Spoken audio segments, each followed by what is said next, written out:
Et la France n'en a pas fini avec les mouvements de protestation. Le rendez-vous est donné pour le 1er mai prochain. Le pays se prépare à une large mobilisation pour dénoncer les politiques d'austérité et au discours haineux de l'extrême droite. Toutes les catégories de la société s'unissent pour dénoncer les dérives racistes orchestrées par Bruno Retailleau et ses alliés. Ismahan Sultan et Majda Jahmouna.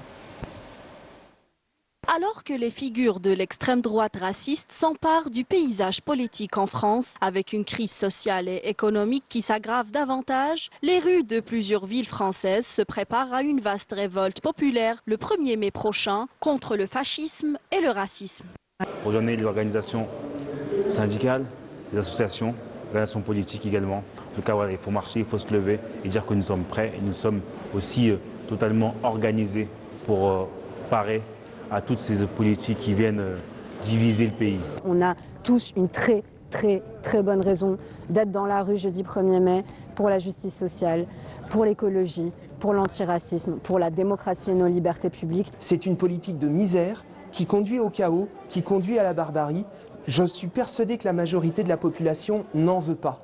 Donc, contre toutes les mesures de division raciste, contre toutes les mesures de haine. Et pour bloquer cette politique qui conduit à la catastrophe, eh bien, il faut être le plus nombreux possible. La crise ne se limite pas à des chiffres économiques en détour ou à une inflation galopante incontrôlée. Elle s'enracine plus profondément encore. Haine contre des étrangers, stigmatisation des plus vulnérables, diabolisation des quartiers populaires et banalisation des discours de division. J'ai envie de dire que des jeunes blancs qui sont face à cette situation-là, c'est qu'en marge des manifestations.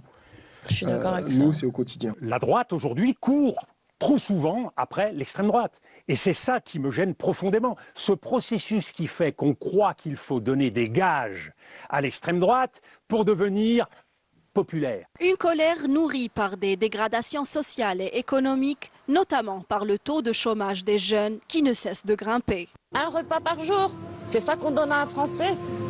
Un repas par jour. Vous, madame, vous mangez une fois par jour? Une fois par jour, oui, monsieur. Et il y en a beaucoup, je vois, qui sont à manger dans les poubelles. La colère monte contre l'extrême droite. La mobilisation du 1er mai prochain s'annonce comme un véritable soulèvement populaire pour rejeter les politiques discriminatoires de l'extrême droite.